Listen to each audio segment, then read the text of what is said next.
Welcome back to Super Live. I'm Miles Perry, here with Andy Bass, the podcast edition. We're here in Gaylord Hall at the University of Oklahoma. Andy, tell us a little bit about yourself. Yeah, so like Miles said, I'm Andy Bass. I played quarterback at Heritage Hall 2022, 2023, and committed to OU my senior year. Came here, now I'm playing running back my sophomore year. Just currently trying to get this knee right, get back from my second ACL surgery. So about 10 months out of rehab right now. Got 2 more months to go, and then it's go time. Now, Andy, I got a chance to watch your high school career all the way through, and you played quarterback, for Heritage Hall. You didn't play running back. How was that transition? Or did you think you were going to play running back in college from the get-go before recruitment started? I mean, to be honest, I didn't even know if I was going to play college football after my junior year.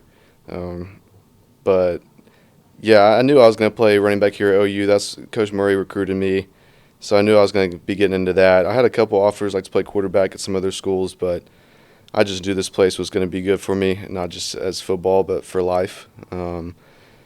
So yeah, I mean, to this day, it's probably the best decision I could have made, and it's not too bad of a transition. It's a lot from quarterback. You're reading the field a lot more. You have to know what everybody's doing, so it's an easy transition. Now, if it was going from running back to quarterback, it'd probably be a little different, but it's definitely manageable. And I'm glad I switched. I think my ceiling's a lot higher at running back or as an athlete in general. So, yeah, man. And what's it like being an Oklahoma Sooner? How should I say this? You went from a championship program to another championship program in itself. So how is it being an Oklahoma Sooner? Yeah, it's awesome. I love it here. I mean, I'm definitely fully settled in now. And like you said, both programs expect championships every year, so that kind of raises the bar, not just for the team, but for me. It makes me have something to work for, just for my teammates, because I know they're all going to be pushing themselves. So it's great. There's nothing like being a part of a championship program. And some advice to the kids out there, their goal is to play D1 football, and I feel like for you it was a kind of a weird instance. I was at the game, in the state championship game against Lincoln Christian. You tore your ACL, and then I got to go to OU, and I can't play now. So what was that like, and how do you tell kids that are going through something like that right now? Because I feel like it happens every year to somebody, and to keep their head on straight, stay confident, and put their head down and go to work like you have been doing, since you got here.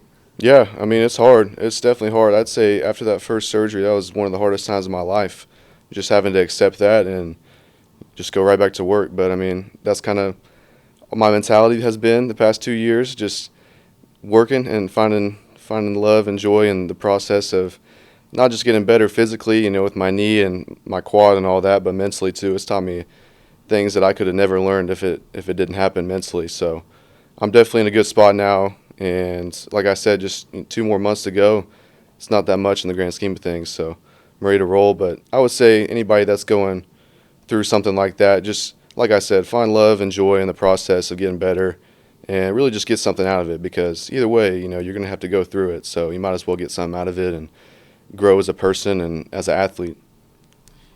And I agree with that. And Andy, I'm also going to ask you this because, we have listeners from, OU fans and people on this campus. What is it like being a Sooner? Like the day-to-day life, this college student athlete. You guys, I feel like you guys have meetings throughout the whole day, throughout the week. And like you just told me before you came here to Gaylord, you went to rehab. So what's that like? Yeah, it's a grind, no doubt. There's no sugarcoating that, but just balancing everything. It's a really good life skill to have, time management with school, academics, football, the social life, all that stuff, just balancing all that. It's definitely an all-day affair. I do rehab every morning. I go in and get it knocked out around 7:30, so try to get that out of the way, start the day off with a win, and then whatever class I have, go get some schoolwork done, get some treatment and whatnot before we have meetings and practice every day. So I've been running like 4 days a week. So I'm basically practicing like the team is.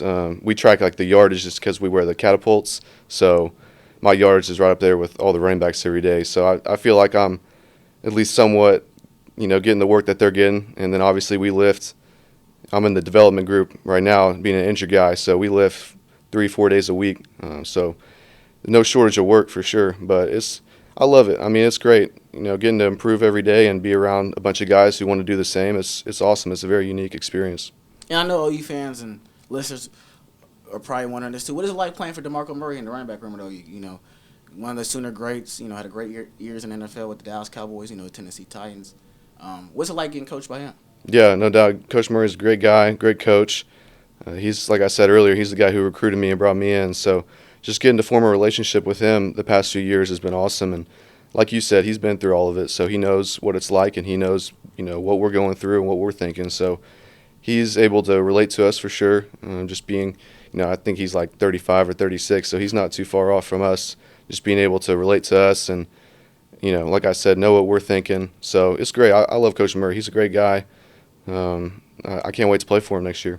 And what's some of the biggest things he's taught you, like from an advice from a running back standpoint and life? Because I feel like a coach is a life coach too at the same time. So what's some of the bigger lessons he's taught you guys in the room? Yeah, I almost want to say I've learned more about life from him and just watching him and listening to him than football. I mean, like just hearing what he does every day now and the lifestyle that he has, and then he'll tell us stories about from when he was back playing football in the league and at OU, and he's a grinder. I mean, he gets up every morning and just goes straight to work, and he kind of instills that in all of us, and definitely motivates me on days whenever I don't feel like doing that extra work. I know he's always doing it, so it's good to have that in a coach and to see somebody that believes in a lot of the same things that you believe.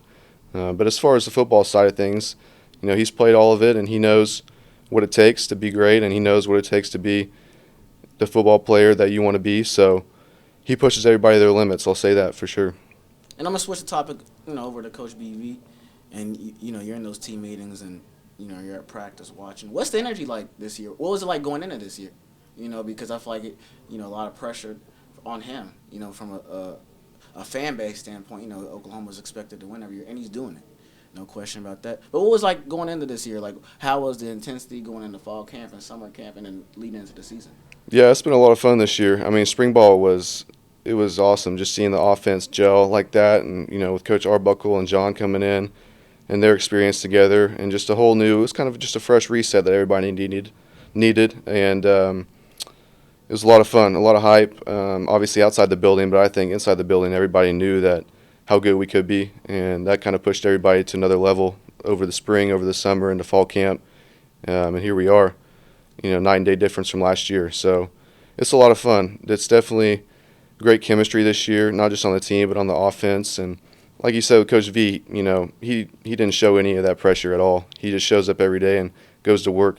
He's, I say this without any unwavering confidence that he's the hardest worker that I've ever seen. Like every single day, he will push himself and everybody around him to the limits. So it's great to have that in a head coach. There's definitely not a lot of head coaches that do that to his caliber. So I love BV. He wants the best out of his players and his coaches, not just in football but in life. So it's definitely, like Coach Murray, it's just great people around the building. And how was it, the transition with Coach Arbuckle coming in with the new offense? How was it learning that offense? It's good. It's honestly manageable. Like it's obviously tough to learn a new offense, but he makes it easy with kind of the groups that he puts plays in and the different concepts and helping us understand those. As far as the running back job goes, I mean, it's just one guy every play, so just got to worry about your job and do that. But he definitely brings a lot of juice, being 29, 30, however old he is. He's not too far off from us, so he knows how to get a laugh out of the guys and how to get us going and relate to us. So it's awesome. It's great. I love Coach Buck. And it's funny you said that. I think it's cool because I feel like your coaching staff in general, from defense, offense, everybody's kind of fairly young, and I think that probably helps you guys a little bit more motivation. Like you said, they can relate and all those things. But I'm going to switch it. I'm going to keep it still on, OU football. A lot of your teammates before the season on social media, Twitter, articles, that I've read, and watched videos, interviews.